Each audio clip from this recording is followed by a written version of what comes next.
अस्सलाम वालेकुम guys and welcome back to my channel. Guys मुझे यूके में ऑलमोस्ट 3 साल हो चुके हैं, तो मैंने सोचा कि आज आपको रिव्यू देते हैं इस बारे में कि यूके में रहना कैसा है, यहाँ की ज़िंदगी कैसी है, मुझे अभी तक यहाँ क्या फ़ील हुआ है, यहाँ की ज़िंदगी क्या पाकिस्तान से अच्छी है या उससे वर्स है।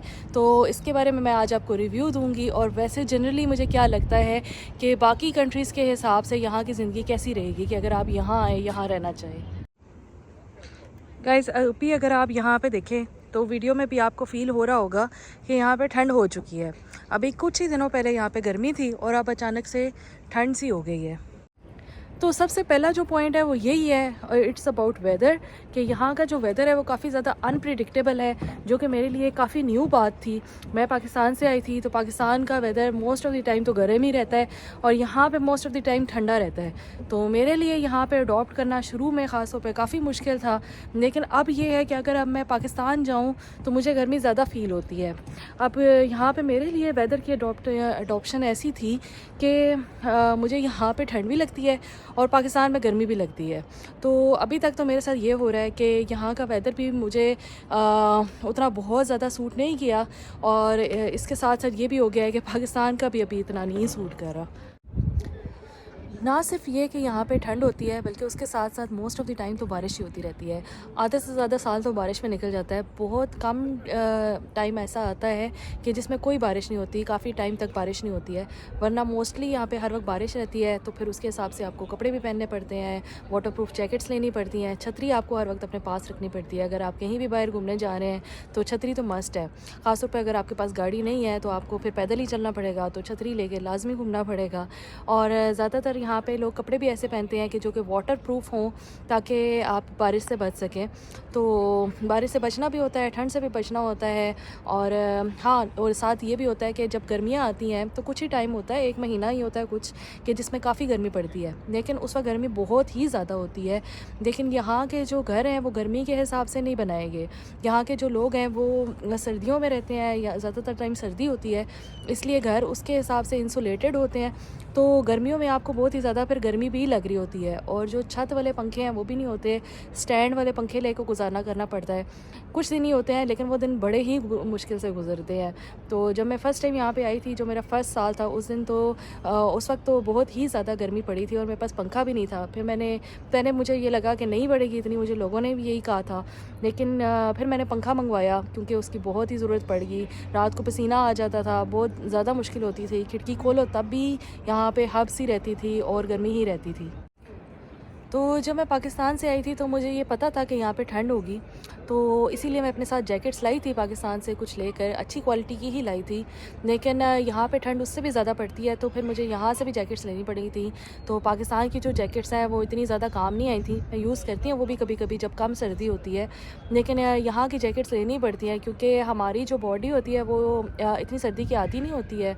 अगर आप पाकिस्तान के किसी नॉर्मल इलाके में रहते हैं जहाँ गर्मी पड़ती है, तो फिर आपको यहाँ पर काफ़ी सर्दी लगेगी। मुझे तो काफ़ी ज़्यादा लगती होती थी, अब थोड़ी कम हो गई है, लेकिन अब यानी कि मुझे लगना कम हो गई है। लेकिन फिर भी जो न्यू लोग आए उनके लिए तो ख़ास तौर पे ये वेरी इंपॉर्टेंट है कि वो अच्छी जैकेट्स लेकर आएँ। और इसके अलावा ये कि यहाँ का जो आर्किटेक्चर है वो भी बहुत ही ज़्यादा डिफरेंट है पाकिस्तान से। यहाँ की बिल्डिंग्स या घर या कुछ भी अगर आप देखें तो वो आपको ऐसा लगेगा कि जैसे बहुत ही नाजुक है, किसी बहुत ही नाजुक मटेरियल से बनाया गया है। लेकिन ऐसे होता नहीं है, कि यहाँ की बिल्डिंग्स जो हैं वो काफ़ी ज़्यादा मजबूत होती हैं और आर्किटेक्चर बहुत ही प्यारा लगता है, हर बिल्डिंग बहुत ही प्यारी लगती है। ख़ास तौर पे अगर आप लंदन में चले जाएँ या किसी ऐसे इलाके में चले जाएँ जहाँ पुरानी बिल्डिंग्स को प्रिजर्व किया गया है, तो आप देखेंगे कि वहाँ का आपको आर्किटेक्चर बहुत ही प्यारा लगेगा, बहुत खूबसूरत बिल्डिंग्स होती हैं। तो अगर आपको मौका मिले तो आप पुराना यहाँ का आर्किटेक्चर ज़रूर देखें। पुरानी जो बिल्डिंग्स हैं, म्यूज़ियम्स हैं या इवन ब्रिजेस भी हैं पुराने, वो भी बहुत प्यारे लगते हैं। और यहाँ रहने का एक फ़ायदा ये भी है कि यहाँ हर चीज़, सब कुछ, ज़्यादा से ज़्यादातर जो चीज़ें हैं वो साफ़ सुथरी हैं, प्यारी प्यारी सड़कें हैं, खूबसूरत सड़कें हैं। इसके अलावा ट्रीज़ बहुत ज़्यादा हैं। इधर भी अगर आप मेरे इर्द गिर्द देखें तो आपको बहुत सारे ट्रीज़ नज़र आएंगे। पाकिस्तान में भी कुछ इलाकों में होते हैं, लेकिन यहाँ मोस्टली इलाकों में मैंने यही देखा है कि ट्रीज़ बहुत ज़्यादा होते हैं। इसके अलावा पानी होता है, जहाँ आप जाएँ वहाँ आपको पानी ज़रूर मिलेगा कि समंदर आमतौर पे शहरों के बीच से गुज़र रहा होता है। लंदन लंदन में मैं रहती रही हूँ और अभी मैं ब्रिस्टल में हूँ, तो दोनों जगह पे शहर के बिल्कुल बीच में समंदर सॉरी दरिया है, जो कि बहुत ही खूबसूरत लगता है और उसके इर्द-गिर्द ये अट्रैक्शंस भी बना देते हैं, बहुत प्यारी-प्यारी चीज़ें बना देते हैं। तो वो सब कुछ अच्छा लगता है, यानी कि यहाँ पे काफ़ी ज़्यादा खूबसूरती है। तो पाकिस्तान में मुझे ये इतनी देखने को नहीं मिलती। पाकिस्तान नेचुरली बहुत खूबसूरत है, लेकिन हमने उसको इतना यूटिलाइज़ नहीं किया हुआ।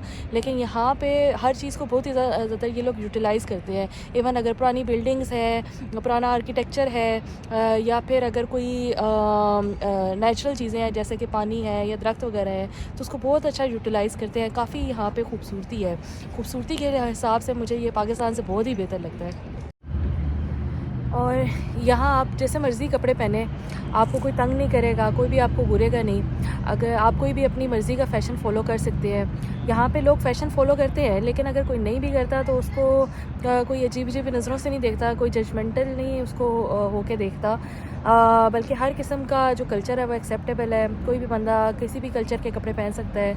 बहुत सारे लोग बहुत ऊट-पटांग कपड़े भी पहन के घूम रहे होते हैं, लेकिन कोई बॉदर नहीं करता, कोई इतना गौर नहीं करता कि किसी और ने कैसा गेटअप किया हुआ है, कैसे कपड़े हैं किसी के, या कोई कैसे चल फिर रहा है, कोई बॉदर नहीं करता इन चीज़ों पे। और यहाँ का जो ट्रांसपोर्ट सिस्टम है वो बहुत ही अच्छा है। मुझे यहाँ का ट्रांसपोर्ट सिस्टम बहुत अच्छा लगा।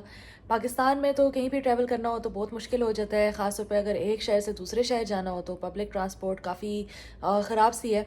लेकिन यहाँ की जो पब्लिक ट्रांसपोर्ट है वो बहुत ही अच्छी है। ख़ास तौर पे अगर जैसे पॉपुलेटेड सिटीज़ हैं जैसे कि लंदन है, वहाँ तो अंडरग्राउंड भी है, काफ़ी कुछ है वहाँ पे तो। लेकिन इंटर सिटी जो कनेक्शंस हैं वो भी बहुत अच्छे हैं। बसेस भी अवेलेबल हैं, ट्रेन्स भी अवेलेबल हैं। प्राइसेस इनकी डिफरेंट हो सकती हैं, लेकिन जो ओवरऑल आप कह सकते हैं कि जो कनेक्शन है वो डिफरेंट एरियाज़ का बहुत ज़्यादा बहुत अच्छा है। हर शहर दूसरे शहर से कनेक्टेड है। इवन के जो रिमोट एरियाज़ हैं वहाँ पे भी आप बड़े आराम से जा सकते हैं। वहाँ पे जाने के लिए भी पब्लिक ट्रांसपोर्ट अवेलेबल है। हाँ, कुछ इलाके ऐसे हैं कि जो बहुत दूर दराज के हों, तो उनमें ये है कि जो बसेस चलती होंगी वो शायद सारा दिन नहीं चलती, शाम को नहीं चलती होंगी। लेकिन ज़्यादातर जो जगह है वहाँ पे आप किसी भी वक्त जा सकते हैं, जहाँ जाना चाहें जा सकते हैं। बहुत रिमोट एरियाज़ तक भी कनेक्शंस मौजूद हैं। तो डिफरेंट सिटीज़ के कनेक्शंस के हिसाब से तो यहाँ का ट्रांसपोर्ट सिस्टम बहुत ही अच्छा है। और इसके अलावा ये भी है कि जो बसेस और ट्रेन्स वगैरह हैं वो भी हाई क्वालिटी की हैं। ये नहीं है कि बहुत ही खटारा टाइप बसेस हैं, जिस तरह पाकिस्तान में अगर बहुत दूर दराज चले जाओ तो वो दुल्हन बस एक होती है, तो इस तरह वाला सीन नहीं है। यहाँ की ट्रांसपोर्ट की क्वालिटी भी अच्छी है।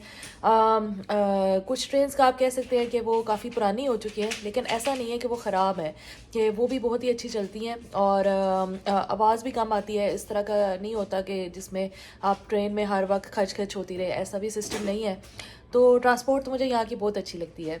और इसके अलावा यहाँ से जो यूरोपियन कंट्रीज़ का कनेक्शन है वो भी बहुत अच्छा है। यूके में अगर आप रहते हैं तो आप किसी भी नेबरिंग यूरोपियन कंट्री में जा सकते हैं। यहाँ से सस्ती फ़्लाइट्स भी जाती हैं दूसरे डिफरेंट कंट्रीज़ में।